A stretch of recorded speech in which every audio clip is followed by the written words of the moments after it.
There was once an old miller who lived with his 3 sons. The 2 elder brothers were both very lazy. Father only seems to love our younger brother. Boring, isn't it? Yes, and he'll do anything just to please Father. Makes you sick. But the youngest son always worked as hard as he could. You must be very tired too, my son. Have a little rest. I'm fine, Father. Why don't you have a rest? Hey, and where have you been? Father! Father! What's the matter? Are you all right? And suddenly the father of the 3 brothers died. Father, goodbye. After their father's death, the elder son took the mill for himself, and the second son took the donkey. They gave the youngest son the cat and a loaf of bread and kicked him out of the house. He had nowhere to go and didn't know what to do. Oh, I'm so hungry. Here, you have some too. Huh? But, you're eating bread just like a human. Yes. You spoke. Yes, I can speak really well. Oh, you really surprised me. But that's wonderful. Now I won't be lonely.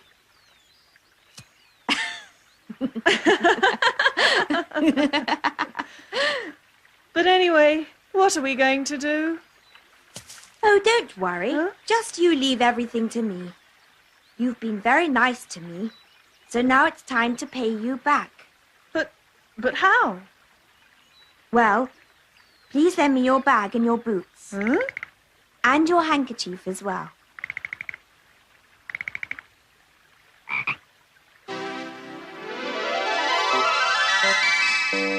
Now, please wait here for a while.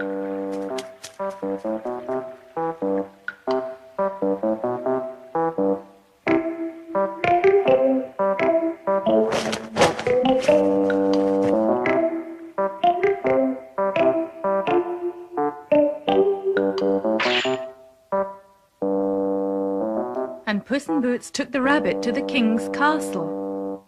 What's that? A retainer of the Marquis of Carabas? Your Majesty. What does he want? A present from my master for the king and the princess. Oh, what a splendid rabbit! Yes, it's lovely. The king was delighted and gave Puss in Boots a big reward.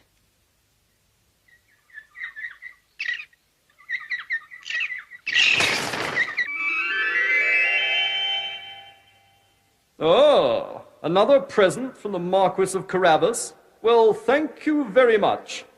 Please tell your master I am well pleased with his gifts. Certainly, Your Majesty. And every day after that, Puss in Boots took gifts to the king and the princess. And then one day, the king and the princess went out for a long drive in their coach.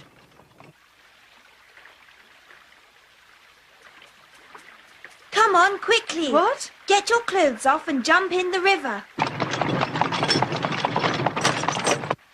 Quickly, quickly, there isn't much time. Now, wave your arms about, all right? Splash around a bit.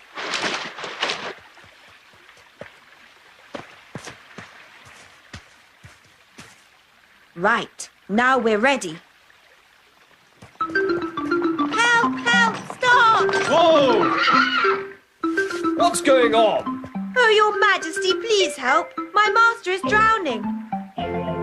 What? The Marquis of Carabas? Quick, go and help him. Yes, Your Majesty. This way.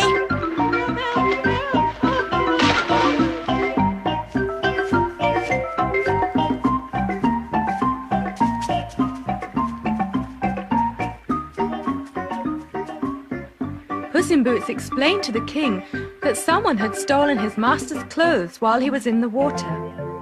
Immediately the king sent for some clothes from the castle and presented them to the Marquis. Oh, Marquis, they suit you well, don't they? Yes, they do. Oh, I know. Let us take you home to your castle in my coach. My castle? Your Majesty, the castle's over that hill. But I... Oh, don't worry. I'll go ahead and tell them you're coming. Your Majesty, please follow at your leisure. Well, I must say your servant is most thoughtful. Now, please join us for a leisurely drive. Puss in Boots raced towards the fields that belonged to a wicked ogre. This ogre used nasty magic to frighten all the farmers who lived on his land. Puss in Boots quickly gathered all the farmers together and explained to them how to attack and defeat the ogre. Could we really do that? What can we do? Well, the king will be coming by here soon in his coach. And so? When the king asks you about this land, you must say it all belongs to the Marquis of Carabas. Is that all we have to do? Yes, that will solve all your problems. Believe me, everybody, this will lead to the defeat of the ogre. Right, we'll do just as you say. Now, don't forget.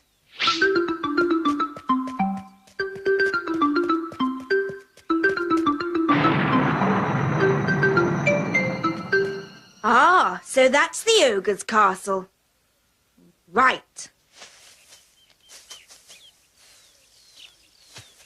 I say, who do these fields belong to? They belong to the Marquis of Carabas, Your Majesty.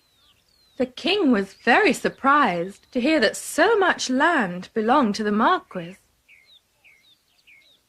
Oh, quite extraordinary. Marquis, you have a terrific amount of land. Yes, yes. Well, no need to be embarrassed. It's splendid. Yes, Your Majesty.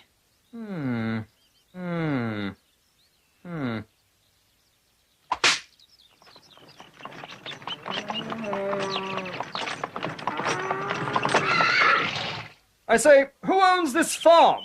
This all belongs to the Marquis of Carabas, Your Majesty. But it's far bigger than my farm.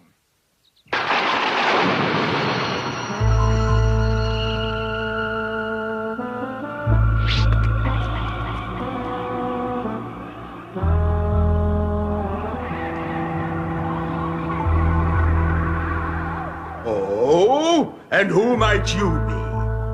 Good day to you, sir. I am here on my master's errand. And what does he want? Well, sir, my master says... Puss in Boots pleased the ogre by telling him that his master would soon be arriving with many gifts. Then he praised the ogre for his ability to change shape. Oh, that's right. I can change into anything. Oh, well, with such wonderful magic, it must be very easy to change into a lion. Easy, you fool! It's a very rare skill. I bet that frightened you. Yes, it did. I know you can do anything, sir, but I don't suppose you could turn into a tiny mouse this size. What do you mean? I said there's nothing I can't do. Look! Oh, that's marvelous. And can you jump up here?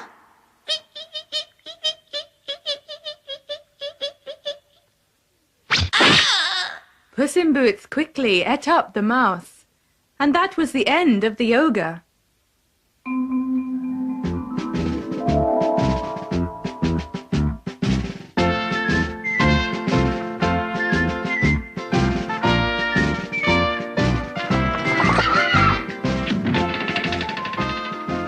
Welcome, your majesties, to the castle of the Marquis of Carabas.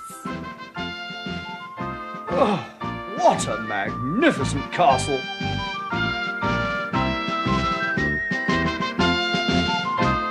Puss, what does all this mean? I'll tell you later. But as from now, you're the Marquis of Carabas. And so, by skillfully defeating the ogre, Puss in Boots presented his master with a castle. And the king remained convinced that he really was the Marquis of Carabas. Well, Marquis, I think you should marry my daughter.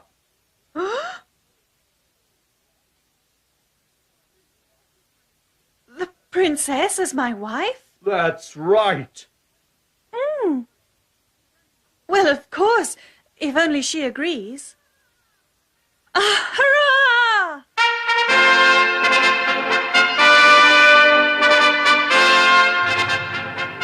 And so the princess and the Marquis of Carabas were married.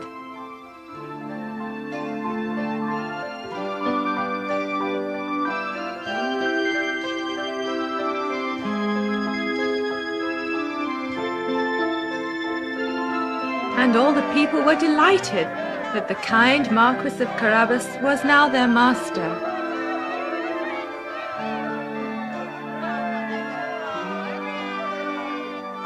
Puss in Boots became a great lord, and ever afterwards the Marquis of Carabas took great care of him.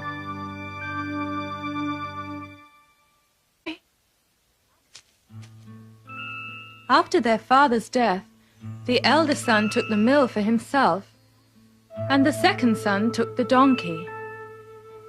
They gave the youngest son the cat and a loaf of bread, and kicked him out of the... Father! Father! What's the matter?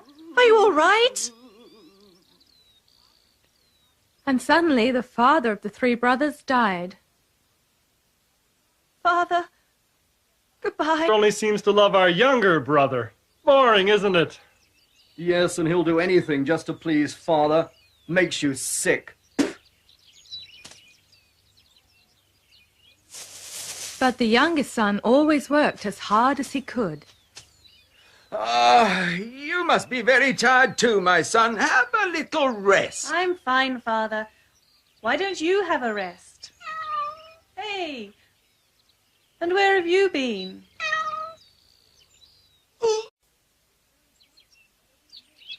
There was once an old miller who lived with his 3 sons. The 2 elder brothers were both very lazy. Father